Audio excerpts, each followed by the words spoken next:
told through the stories of today's leaders in finance, tech, real estate, culture, and sustainability. This is Planet Gold, with your host, Enzo Di Taranto. Welcome to this new edition of Planet Gold, my eco podcast to re-engineer the global climate agenda at the horizon 2030.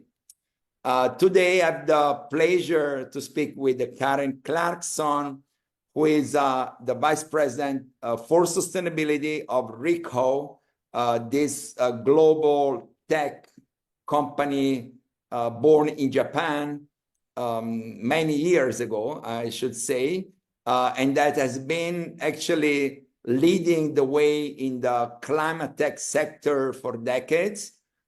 Even though the image of the global corporation is not necessarily highlighting the progress and the work done to promote the global sustainability agenda.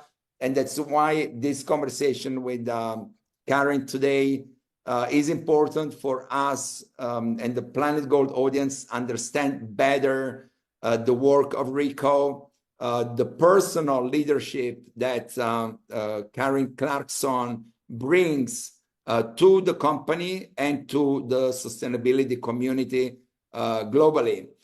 Karen, welcome on this new edition of Planet Gold. How are you today? I love that introduction and happy to be here and share the sustainability message. Exactly. And and thank you for taking time out of your busy agenda. You are based in San Francisco, California. Is that correct? That is correct. I was born here and raised in California and Florida. So I have oceans and forests and mountains, and as well as all the business side of it. So my sustainability started early on with just being out in nature and appreciating the earth. Absolutely. And look at us now. Where we are.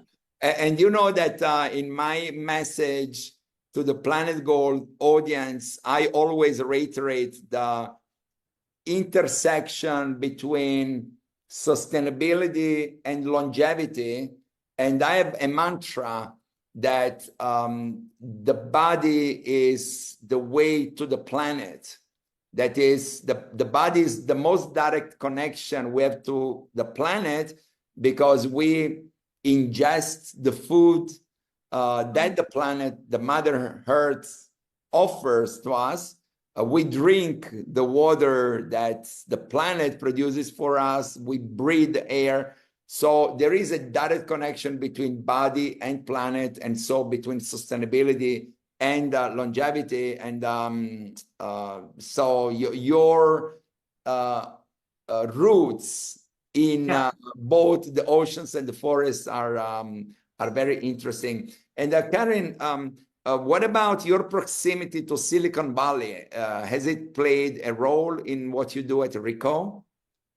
It's played a huge role. I'm 20 miles from Silicon Valley, having spent most of my career with RICOH here on the West Coast. When I was in the direct sales role, I called on Silicon Valley companies for years, and being inside those organizations, supporting them from a RICOH business perspective, you feel the vibe and the energy on creating and innovating and pushing the envelope on whatever it is that speaks to your soul in terms of business. And that mentality has always been ingrained in me. Prior to coming out in San Francisco, I've always been, coloring outside the lines a little bit from a naughty child all the way to business, and trying to just move the envelope and push agendas forward. And I've been an entrepreneur inside this big global organization for years, and having roots in Silicon Valley just continues to give you confidence that, hey, this is how to get business done. This is how to move ideas forward. So it's I'm very lucky to be living here in the Bay Area. Absolutely. And tell me, what is, I mean, in your life story and in the discovery of your inner self and your destiny on this planet, what has been the trigger for you to engage yourself in sustainability? We spoke about having grown up in here in San Francisco. I grew up hiking and camping in Yosemite, in Florida, grew up in the oceans, and I've probably camped in every coastal state in the United States. And my earliest memories, my fondest memories, are playing in the streams or swimming in the ocean, looking at the fish, snorkeling, looking at the coral reefs. And that grounds you. We talked about that earlier. Like, we're humans. We have come from Mother Earth, and you're very grounded when you're in nature, and it's calming to your soul. And that has just been part of my DNA. And as I've moved into the business world, I love business. I love making business happen. I love having profitable business, and there is a way to drive sustainable business which improves the profitability of companies. Sustainability is not just hugging trees and that's it. Sustainable business is driving better business outcomes, making it better, improving your processes, which makes your employees happier, which brings more profits, which brings longevity. So tying it all together is just a deep rooted in how important nature is and protecting that, but then also putting business acumen on top of that and doing the right thing for the planet and for business. We all want to make money, but we want to do it smartly. Yeah, responsibly, absolutely. And Karen, I mean, RICOH is obviously a tech company. You know, we already spoke about it. For me, the chief technology is nature. Before any machine that human beings have created. However, the engineering of technology is also something important. And, you know, I'm not an engineer, so I don't know exactly how technology is developed in a lab. However, I do understand that the machinery, the tech equipment can accelerate the implementation of the global climate agenda, from transitioning the global economy from fossil-based to renewable energies, you know, to removing plastics from the oceans. But what is in your mind, as you work, you have a senior role in a tech company, how and what tech can do to re-engineer the global agenda and achieve the sustainable development goals? There are so many amazing technologies that are in incubation stages today, or in early startups. But if you look back at our RICOH history, we were founded in 1936, and in 1938 we started our first stance on sustainability. Our founder spoke about the people, the planet, and prosperity. And if you think about that today, going back to nature, taking care of doing business responsibly, it protects the planet, it protects the people, and everybody prospers. So that business methodology is in our DNA. And when you think about technology, and think of RICOH technology first, all of our manufacturing, we started our first green environmental department in 1976. 1976, that's unheard of. And those manufacturing processes have just continued to progress and use more recycled materials, zero waste to landfill, et cetera. So having come from this manufacturing background, I look at other technologies out in the world today supporting climate and responsible business, and there are so many of them. And if you think of how to get to the masses, because the faster everyone sings from the same sheet of music and the faster everyone starts employing techniques and technology to improve their lives as well as improving the planet, that's sustainable business, sustainable function, sustainable life.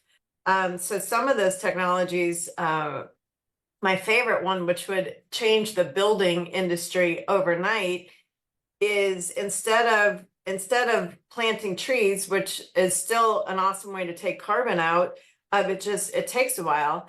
I was speaking with a professor at University of Buenos Aires who's looking at biomass. So you take a 3 square meter box with algae of sorts, and you put it on a roof, or you put it in next to the Amazon, the depleting forest, and in 6 months you have flora and fauna that are growing at a faster rate than if you had just tried to replant.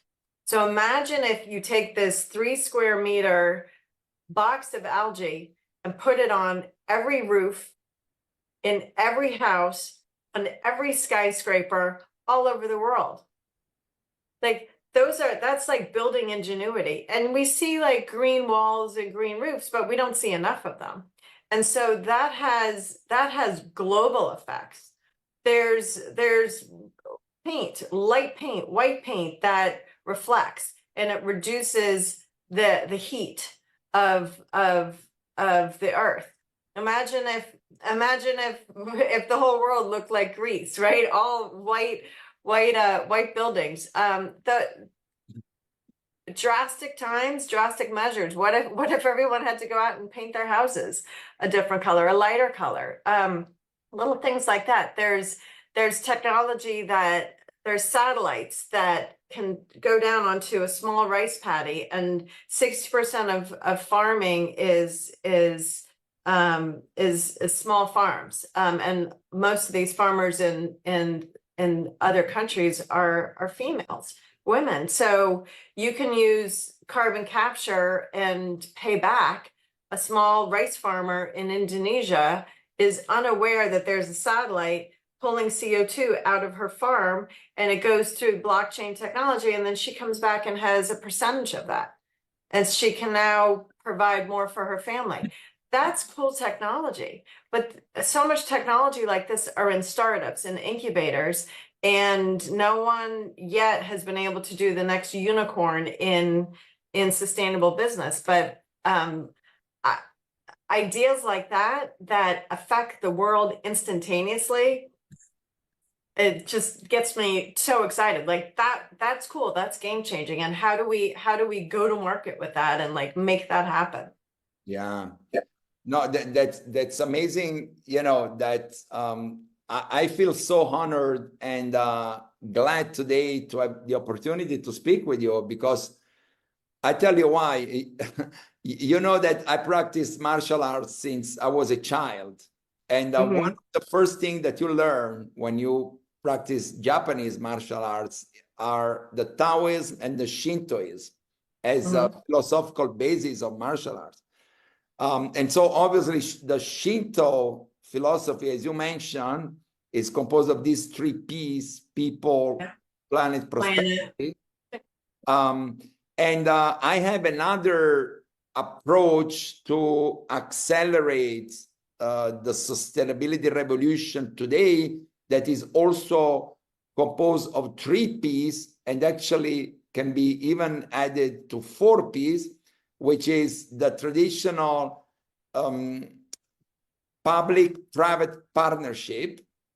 And then you can add private-public-people partnership, right?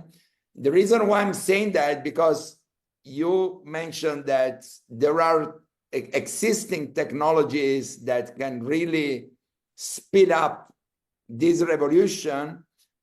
However, what is needed for that to happen is the policy formulation and implementation, and that comes from the public sector. So the private sector can generate the technology, but unless the public sector finances and even enforces its implementation, that change, that swift, paradigm shift will not happen. And so, for instance, in Europe, this is actually happening very fast because the European Union and the national governments are pouring billions of dollars in the economy to finance for instance, the solar generation power in the residential houses, in the public buildings. They are obliging and forcing these new regulations. In the United States, there is a lot of progress as well in this sector. So it's interesting to use both the Shinto 3Ps with this public-private partnership sector and see how they synergize to go faster. But I know that RICOH has been also present at COP28 in Dubai. Is that right? That is correct. Our chairman of the board is passionate about sustainability, and he led a Japanese cohort of 128 businesses in Japan, leading that and representing the country of Japan at COP28, not necessarily RICOH only, but 128 organizations, because the Japanese take sustainability extremely seriously. As you spoke about, it's rooted in thousands of years of practice of doing the right thing and living harmoniously with the planet. And so he was at COP28. He spoke at Reuters Next last year around sustainability and being a manufacturer. When you think of our core products, back in the day where we're making cameras and multifunctional devices. Those devices were like the smartphone of the 70s and 80s. No business had one, and everybody needed one. And today, as that technology has changed and morphed, it's just showing the world that you can still have manufacturing that's done sustainably. And many of the Japanese companies are manufacturing companies. Think of Sony, etc. And so there is, with the resurgence of manufacturing in other countries, but doing it correctly and correctly meaning more sustainable is what Japan's really focused to. Yeah, that's interesting. Yeah, and obviously, both societies and corporations are made of people. So it's the drive of the individuals that then makes the organization relevant or not. And in this respect, I would like to ask you, Karen, if you would kind of describe how your job or your contribution to RICOH impacts the life of individuals, of a mother or a teacher or a student, to understand and speed up this transition towards green and blue. How would you describe that from a personal perspective? So my role, I wear a few hats at RICOH. I have go-to-market strategy, strategic partnerships, and sustainability, and there's an intersection there where go-to-market is sales. I sales in my DNA. I know how to go make it happen and generate, take strategy to execution to revenue generation and profitable revenue pretty quick. So that's grounded in my DNA. But how do you take new innovative business and support the people? I am all about my customers, and my customers are people. And how do we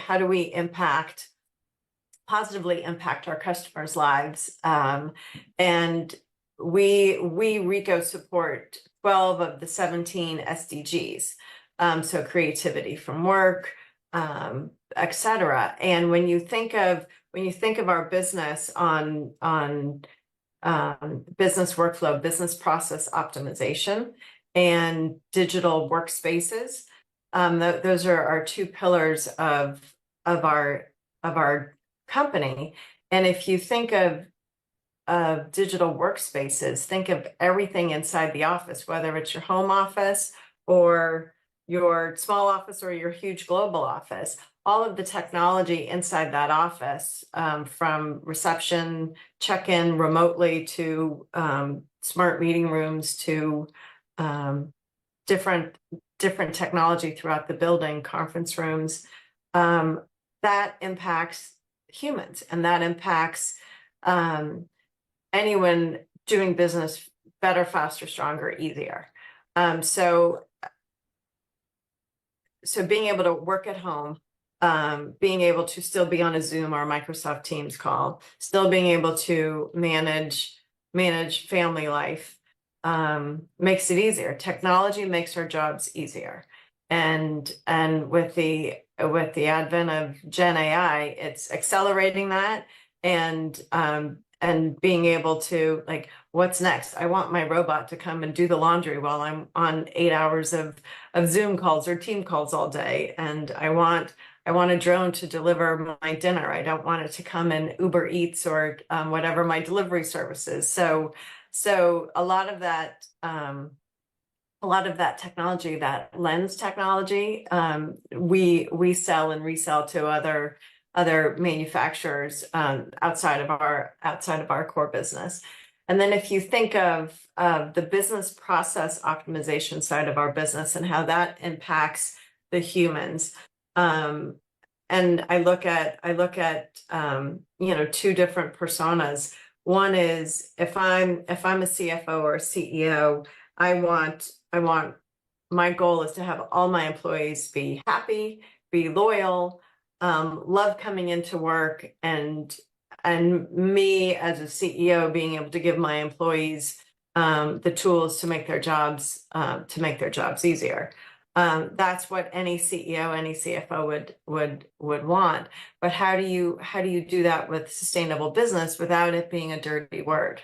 And that's the perception I would love to change, because sustainable business does not mean you're a tree hugger. It means you are doing the right thing and using the latest technology to drive better business outcomes, whether it's lowering your electricity bills, whether it's using the cloud versus someone else's cloud versus your own. That reduces electricity. Improving workflows where I don't need 10 people entering data in. I can use technology and imaging and pulling metadata out with software to upload into SAP systems or Oracle systems, improving the process so the people I hire are doing less manual work and doing, I've hired a financial analyst, but they're doing financial data entry. Why? Because my processes are broken. Why? Because I have a company that's been around for a long time, and it takes a while to generate that budgetary number to make huge wholesale changes. So being a leader of organizations, you want to be able to understand that sustainable business creates better outcomes for your employees. It creates more profit for you as a company because you're doing things better, faster. And that moves business forward. And then you have all the latest technology that's coming in at a ferocious pace, and you've got to keep up with it. But all of that is pushing us to an uncomfortable, but I think fantastic spot in the market where we're at the precipice of this huge technology change that is coming so fast. And hang on to your seats, because it's going to get exciting, but it's going to explode business, and it's going to make employees' lives so much better, and it should make your C-suite coffers bigger and with more profit because you're doing business the right way. And that's, to me, that's sustainable business. Business workflows is sustainable business. Improving business workflows is sustainable business. And nothing in there did I speak about politics or any of the negative words that come along with it. It's if you are a leader of a business, you want to have the best, most fabulous business ever. So why wouldn't you try to strive for that? True. Well, you mentioned politics, but with all the negative resonance of the term for some people at least, but I must say that, for instance, the policies and the politics of former Governor Arnold Schwarzenegger in California has hugely pushed the climate agenda forward. And so this goes back to what I said earlier, that that the PPP of public-private partnership is key to scale up the sustainable businesses that you are speaking about. And so that's another important thing. But you also mentioned, Karen, AI. And once again, I'm not an expert. I'm still trying to understand the implications of AI on the global climate agenda and how we can capitalize it to re-engineer, as you say, processes, workflows, and so on. But in your knowledge and your experience, how AI you think will be useful to the sustainability dynamics moving forward? So if you think of AI as a tool, AI is a tool that helps in the background of engineering, of creating, manufacturing things, processes, components, whatever it is. It is a tool. It's a super, super, super powerful tool. And it can be, there's positive and negative sides to it. So I'm all about making sure that there's governance around how one uses AI.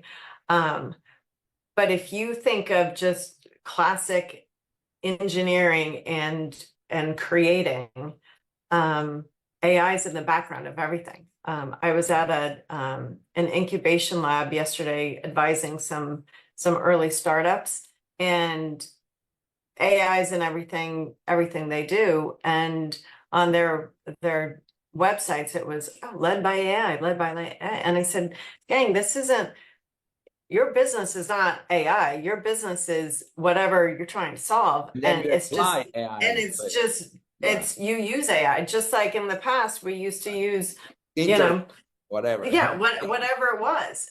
So there's a hype about it, and it's in the high end of the hype cycle. Like, everyone needs AI. What's AI? But it's a tool, and it's been around for a long time.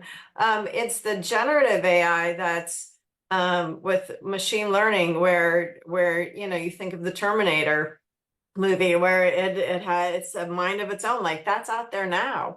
But how do we use it in a right way? So going back to your question of how do you use AI inside of inside of sustainable business practice to solve the climate crisis. And I put it in two categories. One is just responsible business. Is everybody doing the best they can from creating and leading responsible business, right? And then the second is, let's focus on the climate tech. And climate tech, I put it under a huge umbrella of the oceans, of the wind, solar, you know, the energy, you know, the major components, agriculture. But all of that technology has AI components to it. And if you think of reporting, some of the reporting metrics that are out there for businesses to use to provide scope 1, scope 2, or scope 3 reporting uses AI, because the more data that businesses are putting into a reporting, a global sustainability platform, those companies are using AI to find more trends and more data points and analytics on, hey, most customers in this industry use these types of things, processes, tools, whatever it is. So therefore, we know that the retail industry, this is what a retail industry looks like from a sustainable business or a not sustainable business, just based on reporting. So there's AI and basic global sustainability reports, and then there's some of the businesses that I talked about, like how do you use AI to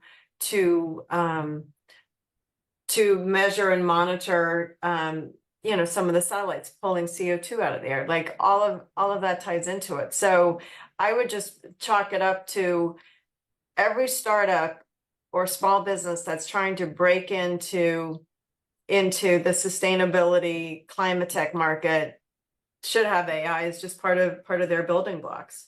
Yeah. And you know, one idea, you know, when I wake up at 2 o'clock in the morning thinking how I can solve the world, save the world, I have this idea of in the United States, we have so many large shopping malls that are vacant now because of COVID, because online shopping, etc. And we also have food insecurities.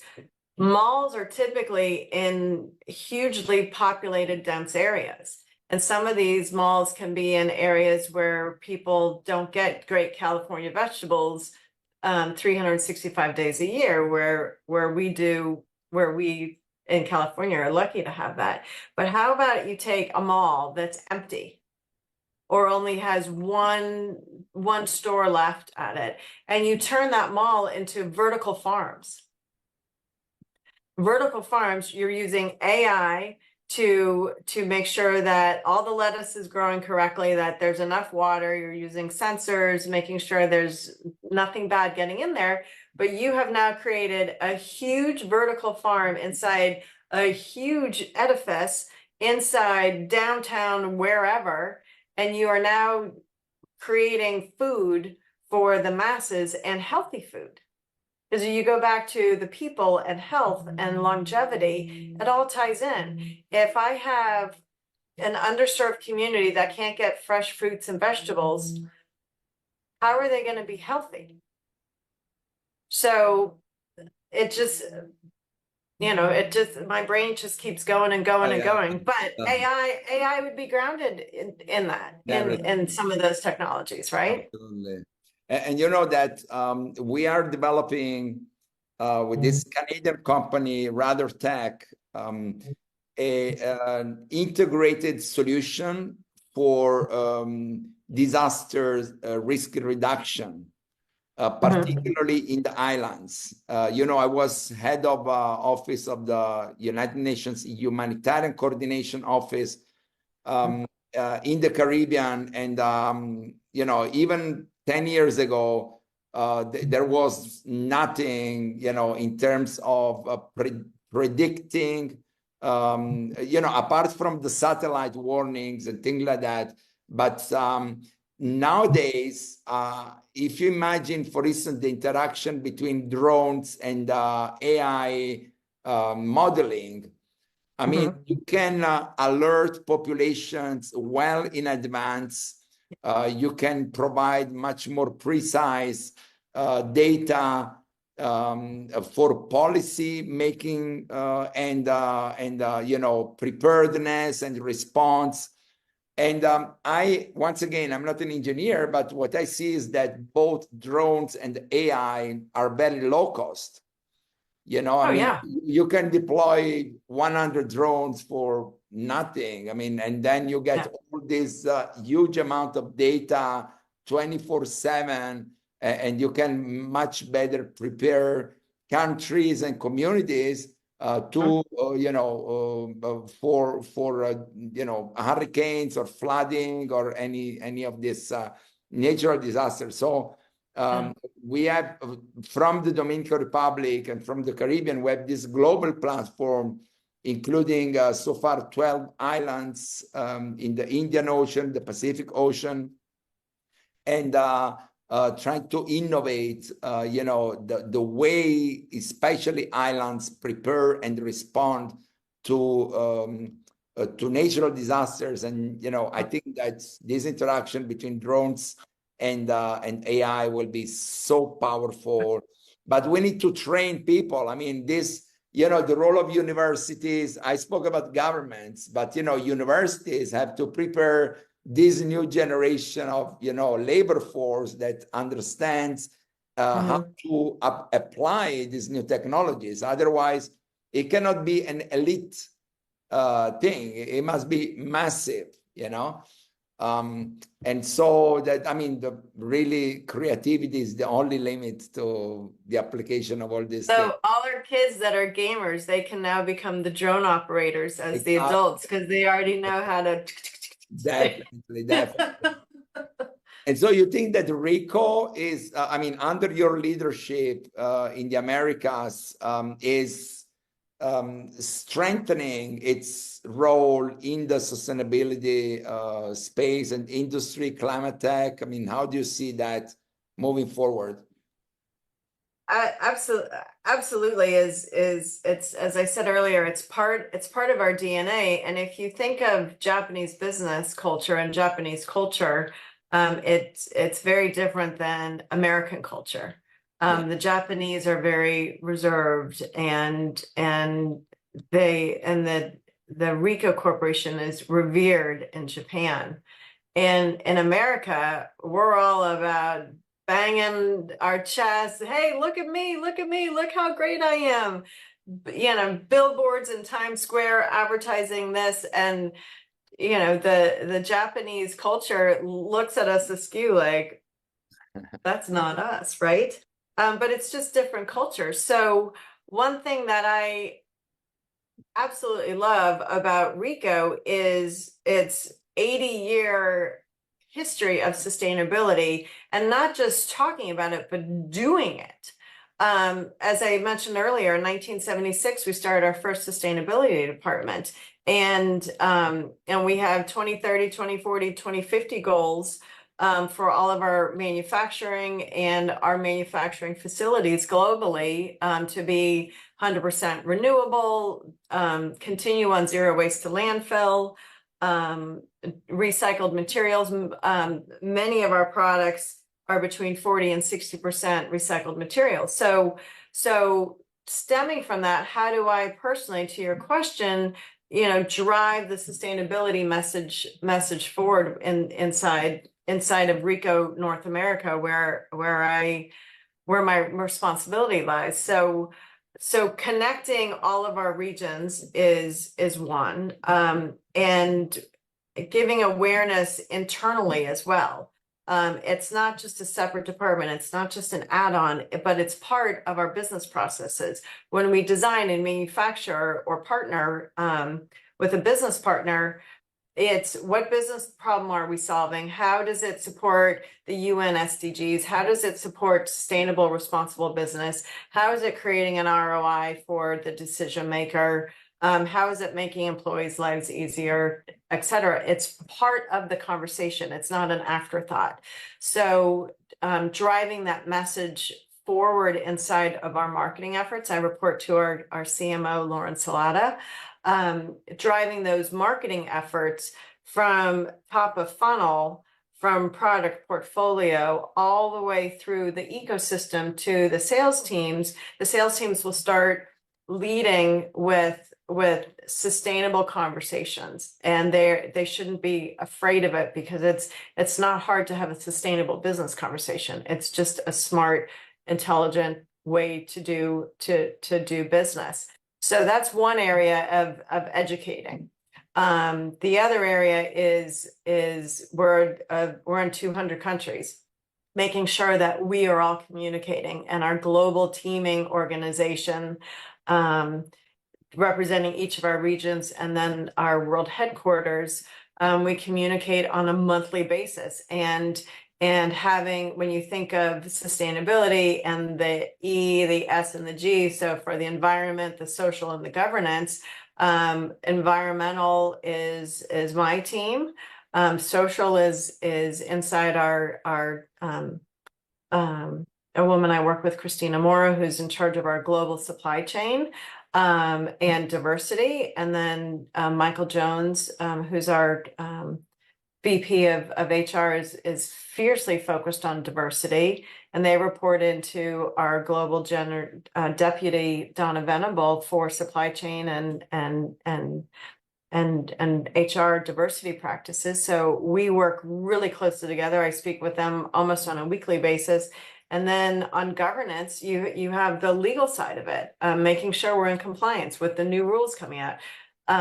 So Chris Shiraki is my buddy over on the legal side. So the three of us, the E, the S, and the G teams all communicate, and that's imperative. And that's one thing Jake spoke about at Reuters Next, is how important that is for any organization to be successful. You can't be siloed. And we know businesses love silos. Everybody loves their kingdom. But breaking out of those silos to do the right thing for the planet, for your business, is huge. So those are huge, important hurdles to have. Educating your entire 20,000 population in North America, from a first day employee all the way up to the CEO and everybody in between, understanding what sustainability means to the business. So that's one, training, etc. But then when you take our customers, some of our customers, especially on the West Coast, are in industries like retail that are fiercely focused, because they're B2B2C. They have constituents and shareholders that are very focused, and forcing some of these companies to be focused to sustainability, banking, financial services. These customers are pushing us, saying, hey, we want your Scope 3 reporting.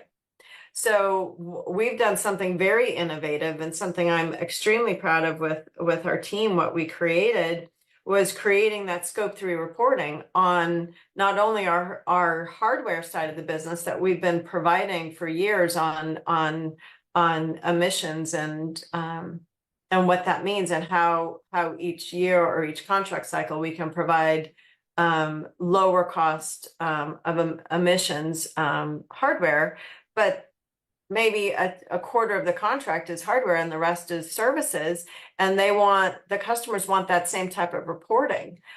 So we partnered with a company to provide that reporting, and it ties into all the global methodologies, all the approved standards. And we're leading our industry and providing Scope 3 reporting. And a lot of people don't even know what Scope 3 reporting is. And it's your supply chain, you as an organization, your supply chain. And customers are eating that up. They're thrilled, because now they are checking off one of the many boxes of their multiple vendors that they're going to have to provide Scope 3 reporting on. And I think that's what keeps a lot of businesses awake at night, because they don't know what Scope 3 means, and they pull the covers over their head. But Gavin Newsom, our governor of California, he's mandating that businesses in the United States that do $1 billion a year, it doesn't matter in California or not, have to report to California their Scope 1 and 2, and eventually their Scope 3 by January. Wow. 25. And by 26, there starts to be the little carrot and the stick, where there's compliance, and fines if you're not compliant. And that is just forcing the hand of businesses. And I don't mean that in a negative way, but if you don't have rules and regulations and laws around it, as you said, when you don't have the government entities mandating these changes, no one's going to do it.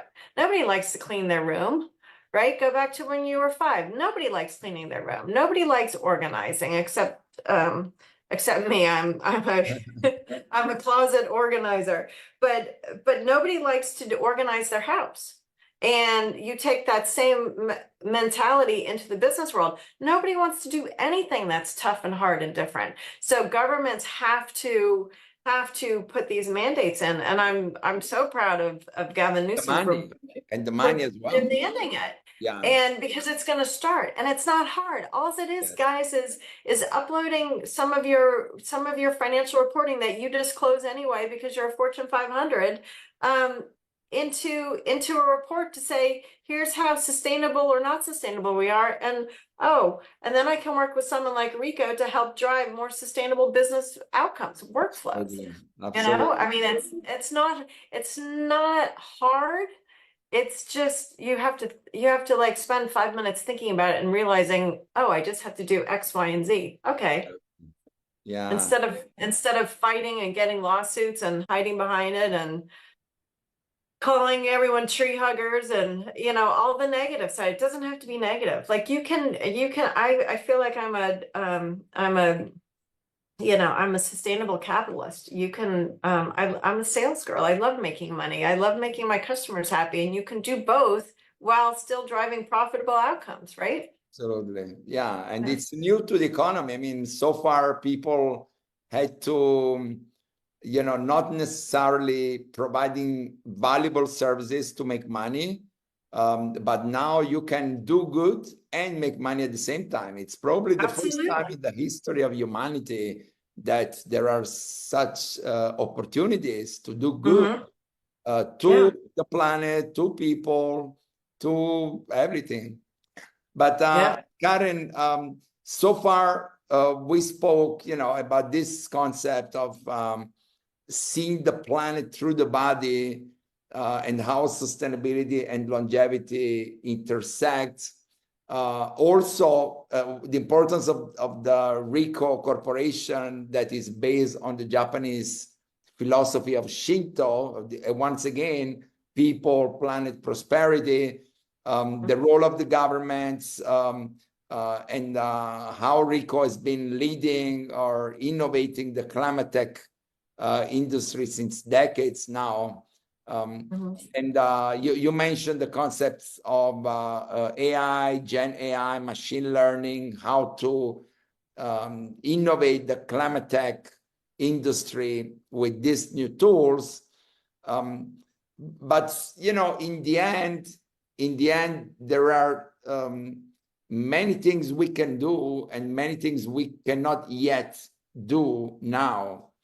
And so I would like to, and this is a question I make to all my guests on the Planet Gold Eco podcast, because remember, my objective is to contribute to re-engineer the global climate agenda, for instance, by innovating the narrative.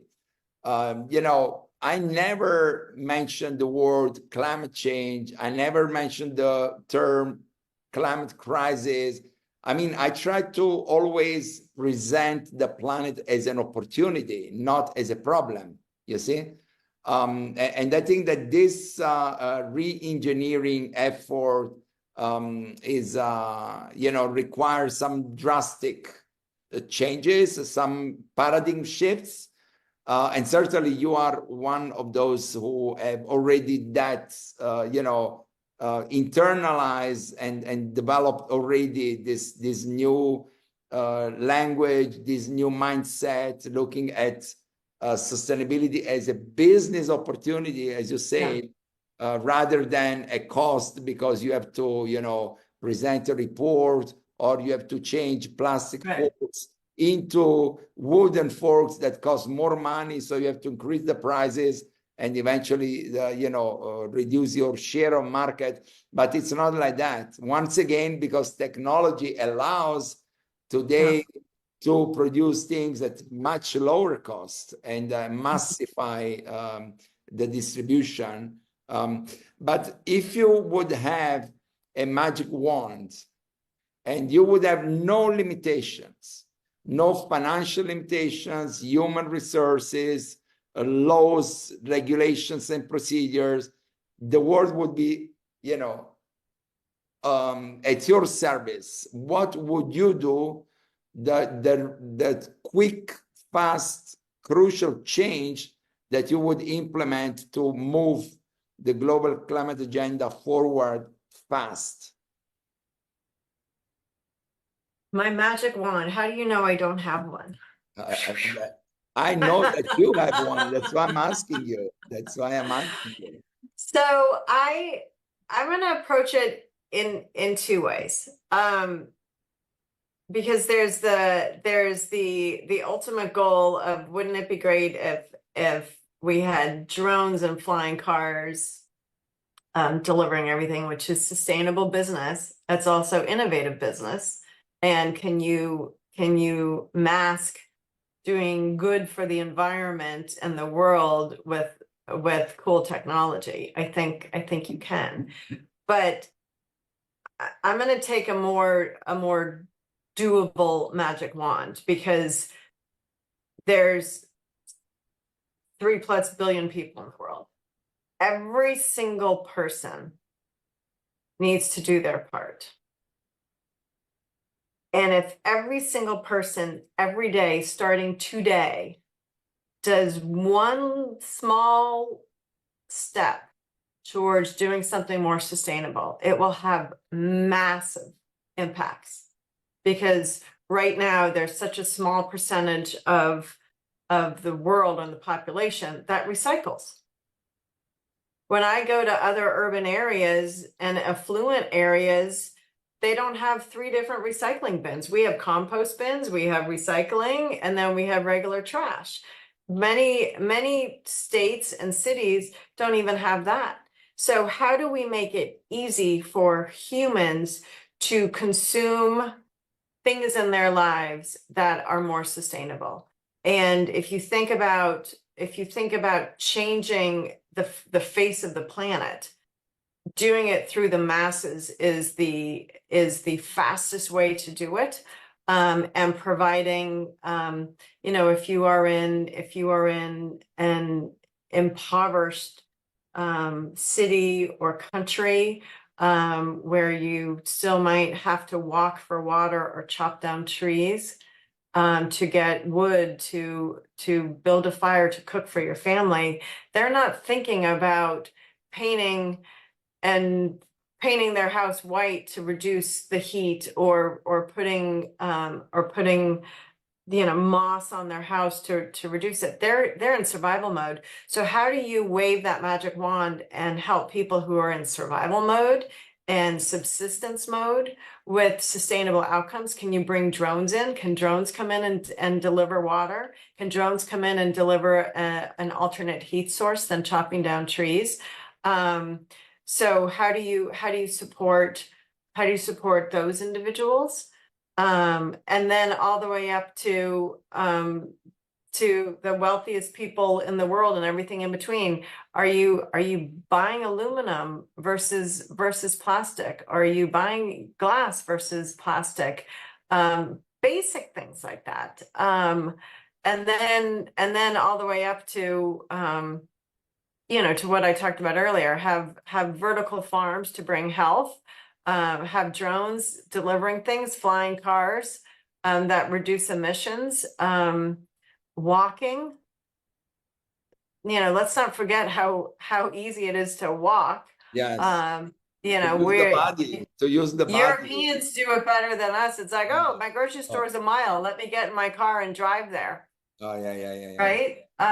So I just think the magic wand is, how do we deploy how do we deploy the cool technology in the incubators and the startups now, get their ideas out there, and then how do you have the people in the entire world do small little things every day to think sustainable? So wave the magic wand and you have the sustainability button that goes off every day, like do something sustainable, right? Shut off the light, don't leave the water running. I mean, basic things that we do. So that would be my vision. I took big, small, and in between.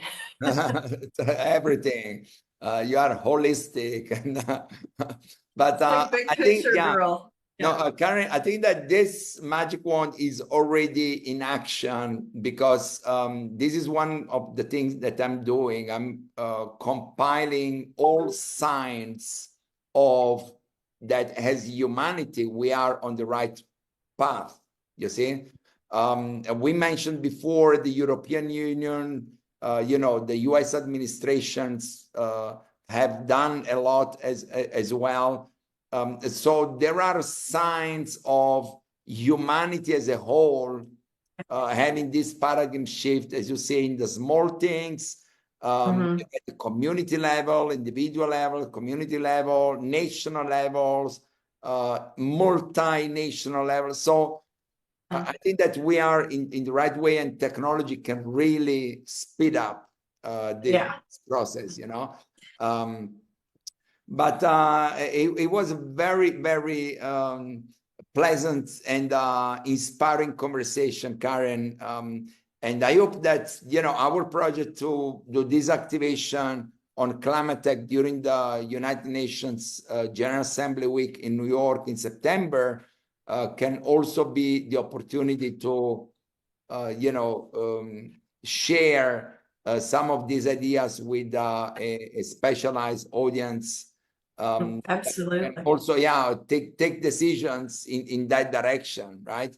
And this is our job to do that. Yeah, I think the stats, it's going to take $5 trillion to reverse climate change.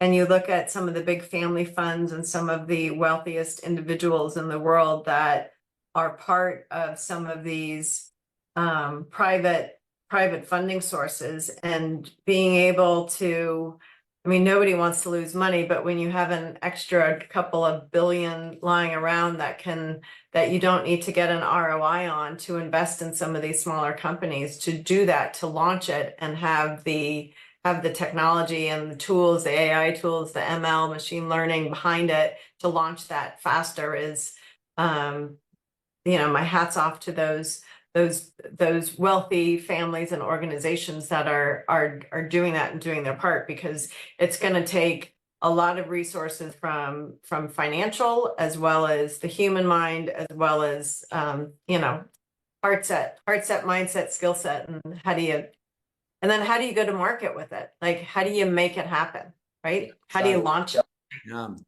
But that's what I love. Money is not a problem anymore. Because you may know at COP26, the biggest financial corporations from Deutsche Bank, Bank of America, Morgan Stanley, Banco Intesa, Union de Banque Suisse, the biggest, they all created this net zero banking alliance. And they committed $130 trillion to finance the transition of the global economy from fossil-based to renewable energies. So money is not a problem anymore, at least on paper, because these pledges are political pledges. Now we have to make them accountable. That, as you say, if a solid startup presents a request for credit for a loan to one of these banks, they are almost obliged to do that money. Exactly. So that's why I'm saying there are a lot of signs that things are moving in the right direction. Obviously, it's a process. There are huge economic interests at play. Even there, I see, when I was in Dubai in December, I spoke with the president of COP28, Sultan Al Jaber, and the United Arab Emirates, despite being one of the most producing oil producing countries in the world, they are also the major investors in solar and renewable energies. They understand this is the future. They are preparing themselves, their economies to the future. So, this process is irreversible. There can be forces that, can slow it down. But, the humanity is already on this new path that is very encouraging. And It is. thank you again, Karen, for your knowledge, your inspiration, your commitment. I know that you also, have your how can I say that, obstacles in what you do, but it's fine. It's normal. We are sustainable warriors, as I say. So Exactly. we are Obstacles the new bring samurai. opportunity. The new samurais of sustainability. That's what we are, exactly. And so, armed with our katana, I want to thank you again, Karen, also on behalf of the Planet Gold audience, this community of climate like-minded individuals and entities. Thank you again for your work at RICOH, what you do, on a personal basis, and looking forward to continuing our partnership in a very successful way. Absolutely. Thank you for having me. I totally appreciate it. Wonderful. Thank you. Best wishes. All right. Thanks, Enzo. Bye.